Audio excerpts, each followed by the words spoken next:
Welcome to Edufaith Essentials. Edufaith Essentials is an educational podcast that provides information about education, leadership, and topics related to diverse learners and students with exceptionalities. I'm your host, Dr. Nakia. Thank you for joining me for another episode. I'm sending you good vibes, and I want to thank you in advance for joining me and being a part of Edufaith Essentials. The mission of Edufaith Essentials is to bring positive awareness and promote equity and inclusion in education by sharing information and topics about non-traditional learners. Edufaith Essentials' goal is to restore faith in education one student at a time by empowering listeners and viewers with knowledge, because we all know knowledge is power, so let's be powerful. Started with our Edufaith inspiration message for today. Today, we're going to highlight exceptional authors. Amelia Cato has turned her class of students with autism and various exceptionalities into authors. The special education Tennessee teacher commissioned her students to write and illustrate their favorite classroom memories. The book is called Our Memories. The exceptional education students wrote about things like field trips and class experiments. The students wrote and illustrated books and shared all their experiences that they had in her class. Mrs. Cato is an advocate for her students, and she says that these kids deserve every right to a general education. They deserve every right to an education, and they learn life skills that help them when they get older. Kudos to you, Mrs. Cato, for empowering your students and creating exceptional authors and bringing out those various talents and gifts in your kids. I'd like to recognize some dates for April, as we want to celebrate inclusion and equity in our society. So April 2nd is World Autism Day. And then the first Monday in April is National IEP Writing Day. And that day is designated to honor all special education teachers and team members who write individual education plans. So kudos to you on the first Monday in April for National IEP Writing Day. And then we want to make sure we empower our persons with autism and celebrate autism with World Autism Awareness Day. Now for our essential news, the U.S. Department of Education released a March blog titled Discipline Discussions. OSEP Director Valerie C. Williams addressed discipline, inequities, and exclusionary discipline. And she quotes, "Exclusionary discipline practices in our nation's schools disproportionately impact students of color, students with emotional, behavior, and cognitive abilities, and youth who identify as LGBTQ," Williams said. "The disparities of students being removed from class, losing opportunities to learn, and missing opportunities to interact socially with peers alarms me. I hope that in building this toolkit on what we know and what we've learned about discipline disparities and positive approaches, our young people, including those most marginalized groups, can grow up in safe and have positive outcomes in their schools and communities." There's an IEP Data Center link, and there's a National Center for Systematic Improvement link that actually supports the blog series. And I will have the links to this information on the Edufaith Essentials YouTube page, along with Mrs. Cato's story from our Edufaith Inspirational Story. That information as well will be on our Edufaith Essentials page. Also in Essential News, I want to point out a couple of other things and a couple of other links that go with that site. There's new guidance to support students with disabilities and avoid discipline disparities in the use of discipline. OSEP Director introduces the IDEA and Discipline Blog Requirement Series. The OSEP Director also highlights discipline policies and reflective of OSEP priorities and some preventative modules and resources. And then the OSEP Director and the Center for Parent Education that has resources that address why informal removers matter. So all those links are also related to that whole disproportionality and resources to help that support students with discipline and avoid the discipline disparities. So all of those links will be in the Edufaith Essentials link as well. And that'll be it for our Essential News. For our essential knowledge, we're going to talk about specifically about speech and language programs. I know in the past on the podcast, I talked about various speech and language programs, and I just gave a brief overview. Well, today we're going to dive deep, and I'm going to have a special guest. But just before we start, I want to talk a little bit about speech and language impairments and what the U.S. Department of Education says about such programs. Speech and language impairment is a communication disorder such as stuttering, impaired articulation, a language impairment, or a voice impairment that adversely affects the child's educational performance. In today's episode, I'm going to bring a speech language pathologist, a friend of mine, and she's going to come in today and talk about the different programs. She's going to talk about her business and give us some insight from a professional and expert point of view. So, without further ado, I would like to introduce my guest for today. Let me give you a little bit of background about her. Ashley. So I want to introduce our expert speaker for today, Ashley Comer, who is a speech and language pathologist. Ashley founded and owns Well Spoken Speech Language Therapy in Sandy Springs, Georgia. She has worked in the field for over 15 years. She is a board certified speech language pathologist and is licensed in the state of Georgia. Ashley earned her bachelor's degree in communicative disorders from the University of Central Florida and master's degree in communication and sciences disorders from Florida State University. She has experience working with pediatric and school age children. Her experience includes various disorders stemming from working in public schools, pediatric clinics, natural and learning environments, daycare settings, and telehealth therapy. Ashley has served children from multiple diverse groups and multicultural backgrounds within these populations. Ashley's specialties include the areas of early intervention and literacy, and she's a certified Hanen instructor and is PROMPT, prompts for restructuring oral muscular phonetic targets training. She specializes in graduate school level clinicians, clinical fellows, and public school system speech and language pathologist assistants. Ashley serves as a mentor for the ASHA STEP STEP program and the Professional Mentors program at Florida State University. She's also a member of Alpha Kappa Alpha Sorority Incorporated. So without further ado, I would like to introduce our speech language pathologist, our guest for today, and my dear friend, Miss Ashley Comer. Hi, Ashley. Welcome to Edufaith Essentials, the podcast. Hi, how are you? I'm good. Well, in your introduction, I mentioned that you are a near dear friend of mine, and you're also an expert on speech and language pathologists. And I know a lot of families are looking for services and trying to figure out how to get these services, even if they're in the school system or if they are in search for these services privately. So I want you just to tell us a little bit about speech and language services, and then tell how we'll talk more, and I'll ask you some more questions about how families can go about seeking these services or educators can go about seeking these services for students. So first off, tell me a little bit about yourself. All righty, again, I am Ashley Comer. I am a certified speech language pathologist. I've been in the field maybe a little bit over 15 years now. I started my career in the school system, and I did that for 7 years before branching out into private practice. From there, I worked in a clinic setting, pediatric clinic setting, for maybe about 3 years. I also started early intervention services while doing both, and that put me it put me out in the community Mhm. working with children in their homes and in daycare settings, so whatever their natural environment was. And from there, I branched off and began my own practice, well spoken speech therapy. And here we are, still working with the pediatric population. My focus is in the area of early intervention. So Mhm. yeah. Oh, so proud of you. Now, for those of you who are listening and those of you who go way back, Ashley and I have known each other for years.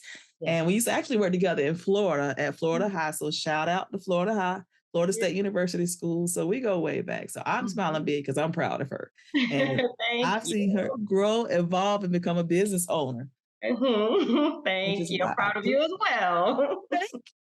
I know. So I'm just so excited.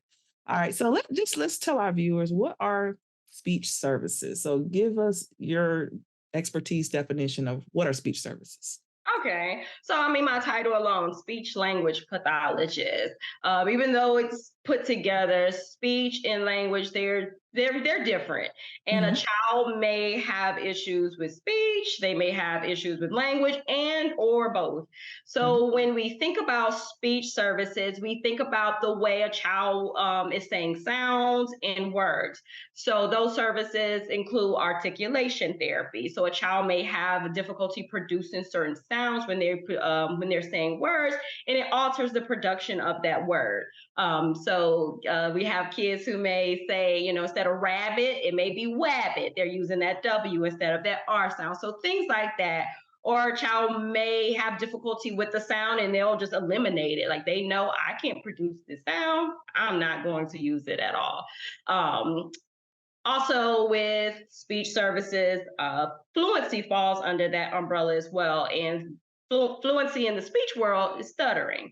So that can be children, having trouble, getting it out when they're trying to, make their point. That can be whole word repetitions, part word repetitions.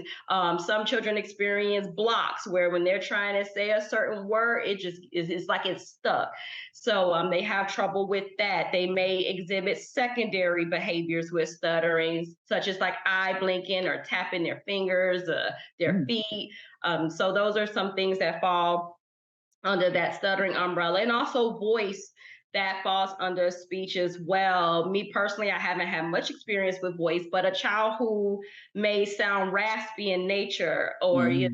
they're always hoarse, that could be Mm. some kind of abuse to their vocal folds, and so they, voice therapy does fall under that umbrella to help alleviate some of that. Oh, wow. I'm very interested. I never heard of the voice therapy thing, so I'm learning something as well. And so you mentioned some behaviors and characteristics are already, but just give us just a couple of breakdowns that a parent or educator, some characteristics they may observe or hear or see that may warrant them to look towards speech services for a student or a child. Mhm.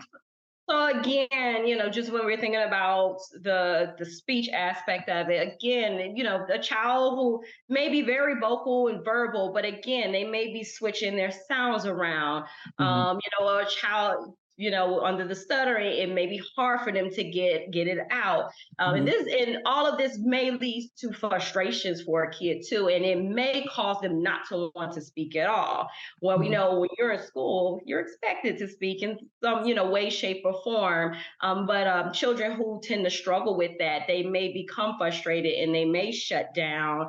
And again, with the articulation, there are certain sounds that children should have mastered by a certain age point. And Mhm. if they don't have those age appropriate sounds, you definitely want to make sure you're looking into services to help that, because you don't want it just to continue to linger on.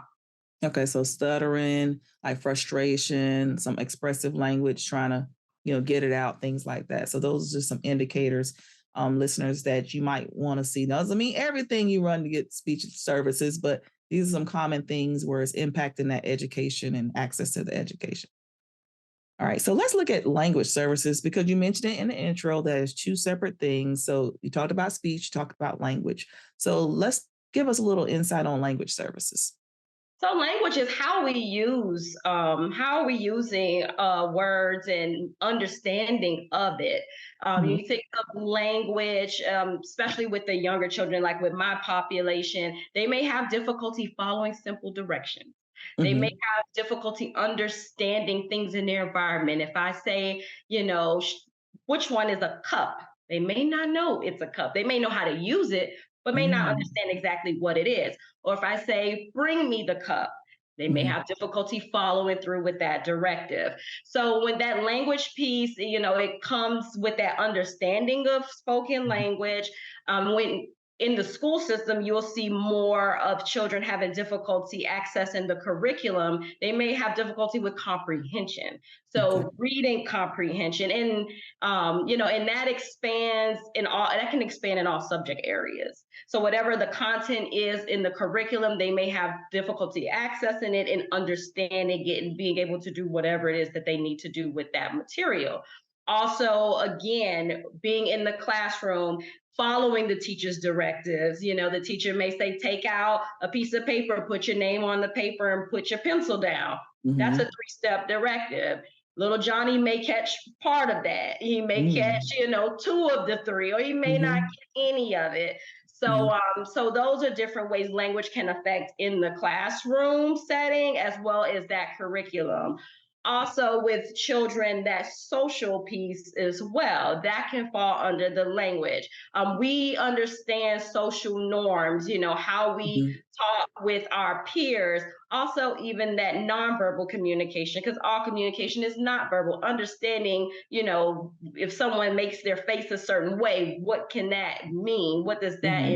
entail? So those are ways that social piece can affect children, especially when they're trying to engage with their peers and understand, just the norms of their environment. They may have troubles. They may have troubles with that as well. Wow, language is big. So it could impact reading, you said. So sometimes you might think it's a student with, attention deficit disorder or a learning disability, but it could be a language impairment. And like I said, it can affect, just different subject areas. The Mhm. teacher give you a word problem. You don't Wow. understand the vocabulary within that. Mhm. If you don't understand how to set it up, like Mhm. like those steps, all of that falls under Mhm. that language piece. That's big. Thank you. All right. So just describe some characteristics. You did talk about a little bit already, but you just mentioned, just let's talk a little bit about what would families or educators see when you're looking at the language. So you mentioned, following directions. Just give us a couple of other examples.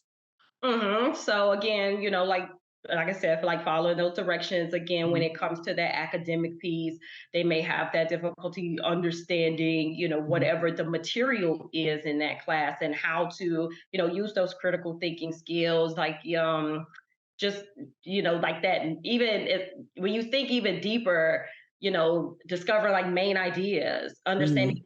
inferencing, understanding, just key points within Mhm. material that they're, reading or, having to understand. Like all of that falls within that language umbrella. So again, it could definitely affect them, like I said, in all areas of academics. So is there an age group so let's just break it up, so because it's two Mhm. separate things. So is there an age group where you might see those characteristics of speech, particularly like a main age group around this age, you start looking at it? And then is there one for language? That's interesting because again, with the population that I work with, these are children that are birth to three, so Mhm. you can start to see it as early as that.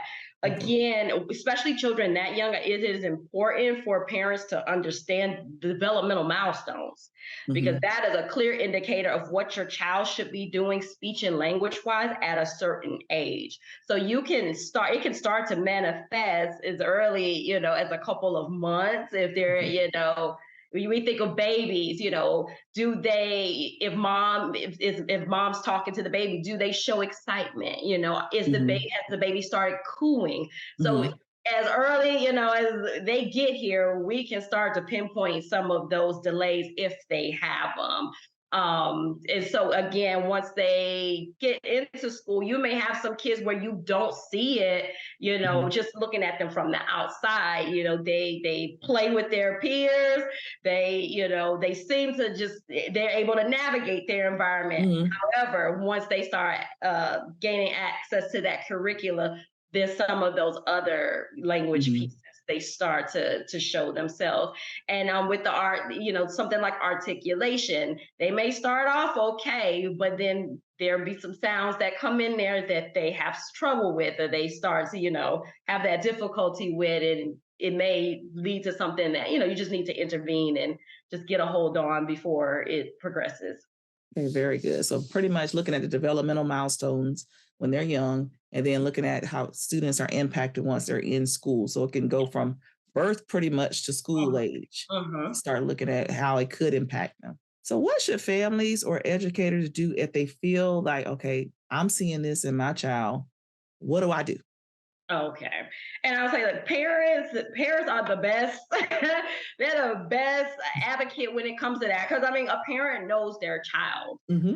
Again, when they're younger, before like that school age, Hmm. it's best to talk to the pediatrician because Okay. again, the pediatrician, they're very knowledgeable of those developmental milestones, and they may say, hey, it does sound like a concern, and they may recommend, get a speech and language evaluation. Let's see if there's something that we need to work on and we need to focus on. Hmm. So definitely if you have an amazing pediatrician, they will be on top of it. And then pediatricians also look for certain things, at that 12-month appointment, at that Mhm. 24-month appointment. So if they see things that they're like, they may go ahead and say, hey, let's check this out and refer you out to a speech therapist, like in your area that can assist you.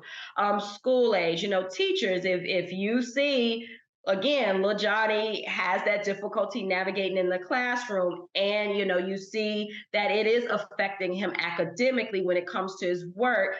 Every school has the special education team, so you Mhm. may have a lead teacher or ESC director, or you may grab the speech pathologist one day if you see her walking down the hall. But there are others, there are others on campus that can definitely help facilitate, any concerns that an educator, family, and or both may have for a kid. Okay, so like at the clinical level, the pediatrician will refer for services and you can get like an evaluation that way. And then through the school, they would go through their speech language pathologist or, their special education department and get an evaluation through the school way. So that's families, that's for home and that's for school. So those are the ways you can look at getting those services for your child. All right, so tell us about your business because you are no longer in the schools, but you still do support schools. So tell us about Well Spoken. Okay, so again, Well Spoken Speech Therapy is a pediatric clinic here in Sandy Springs, Georgia. And again, my primary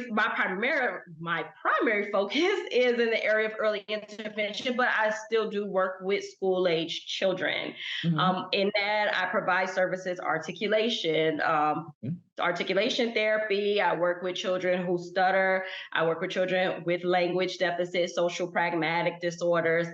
Within that, children with different disabilities and disorders, autism, Down syndrome, just a variation of disorders and disabilities Mhm. that will warrant speech and language services.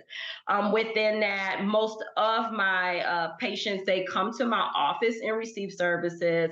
I also visit daycares in the area, Mhm. and I do telehealth services for families who Yeah. either can't get to me, or if their child's needs are not real significant and they can handle sitting in front of the computer, I provide services for them that way as well. Awesome. So if a family wants to get in touch with you and say, we want well spoken speech services, what would they need to do? They can give me a call. So the Okay. number to the office is 404-638-4469. Also, you can email me is Ashley, Ashley, at well-spokenspeech.com. Very good. Well, thank you. Are you on any of the coalition lists? That's what I wanted to ask as well. Because I know sometimes babies can't wait and those different people, like you say, you work with daycares and things. Are you on a special list or, list of referrals through the district or anything? Now that's a good question. I'm pretty sure I'm on some referrals list for pediatricians because Okay. I've reached out to them, and Okay. a lot of them, once I get one kid in there, they'll continue to send me Okay. referrals. I also am a provider for Babies Can't Wait. For Okay. those who don't know, that is Georgia's early intervention program, and I service Fulton and DeKalb counties right now with that. And for parents who are interested in Babies Can't Wait, again, that's birth to 3. And it's an easy, Google search Babies Can't Wait. It's Mhm. run through the Georgia Department of Health, and they can actually guide you to the office that is closest to you, whichever city you reside in. But every city in the state has a Babies Can't Wait program. And even nationally, every state has an early intervention program. It may be named something different in your state, but every state has one. Perfect. That's what I wanted viewers to know so that you can look into your state and get those resources and get those services for your child, whether it's private or through educational services. Any other additional information you want to leave with us as we get ready to close out, Ashley? No, again, with I would say with the years that I have been doing this, I just want to reiterate to parents, especially working in that early intervention sector, early intervention is very, very, very important, and it's very, Mhm. very helpful. So the earlier you can get your child in there for services, the better off they'll be, especially once they enter school. However, if they still continue to need services in school, every school has one, a speech language pathologist, as Mhm. well as still continuing outside speech services. That's still a possibility. Just because a kid receives services in school, it doesn't mean that they can't receive them outside. They could actually receive both. So again, it's just imperative for families. If you need that level of support, it's Mhm. definitely out there. It's definitely within reach. So yeah, come check us out if you need me. All right. Thank you so much. Well, everyone, that is Miss Ashley Comer, our guest for today. And I'm going to have her information and her website and everything on the Edufaith Essentials YouTube page. And then I'll also have that information on my website as well. So check her out. So to get Ashley's information is Well Spoken Speech Therapy, and here's her address right there on Roswell Road, Atlanta, Georgia, and her number is 404-638-4469. So please, if you're looking at speech services or have more questions about speech and language services and you're in the Atlanta area, please feel free to reach out to Ashley's business, Well Spoken Speech Therapy, at www.wellspokenspeech.com. So now it's time for our essential advice. If you have any questions and you need an expert advice, I am here for you as always, Dr. Nakia. Feel free to email me at edufaithforall@gmail.com. I'm hopeful that you may have questions about speech services, so maybe I can get Ashley to answer some questions as well. But if you have any questions about special education services, Section 504, any type of diverse learner questions, please feel free to email me. I can read your letters on the air and provide my advice at edufaithforall@gmail.com. I would love to hear from you.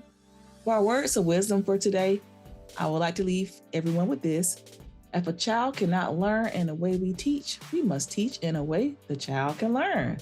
And that is by Dr. O. LeVar Lovis.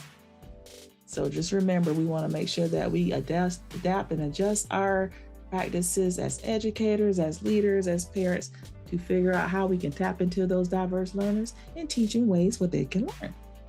Remember, Edufaith Educational Services, I'm here for you as always. I have a plethora of services I provide through my business, Edufaith Educational Services, which include educational consulting for parents, educators, and leaders. So parents, if you're trying to understand how to get services for your child, when you seek special education or Section 504 or any type of diverse learner services, remember, Edufaith Consulting is here. I can review IEP, Section 504 plans, and provide that consulting advice and help you get what your child needs. And because it does take a village to make sure that students have that free and appropriate public education, intervention services, or whatever they need to be the best child they can be. In addition, I provide college accommodation, advocacy, consulting, and training. So if you're trying to get accommodations for your child in college and you don't know what to do, reach out to Edufaith Educational Services. I have parent education trainings, college and career coaching trainings, business and district professional development training. I train on any of my books. I specialize in services for students with disabilities, interventions, English speakers of other languages, leadership, and education. Also literacy. Program development. If you're looking to revamp your program or you want to adjust some of your programs for diverse learners and students with disabilities, please feel free. I can help do some program development and then coaching for educators and leaders. I'm here for you. To my listeners, to my believers, be blessed. To everyone else, be kind, be well, and be the change. And thank you, Ashley, for joining me today. And thank you, listeners, for listening to Edufaith Essentials.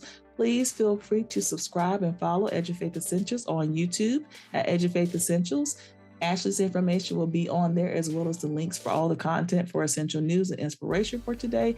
And follow me on all platforms, podcast platforms, Pandora, Amazon, iTunes, Spotify, iHeartRadio, and others. And feel free to follow me on Facebook, Instagram, and LinkedIn, as I have information and like to communicate with my listeners and followers. Edufaith Essentials and Edufaith podcast. So thank you as all, and you guys have a wonderful day.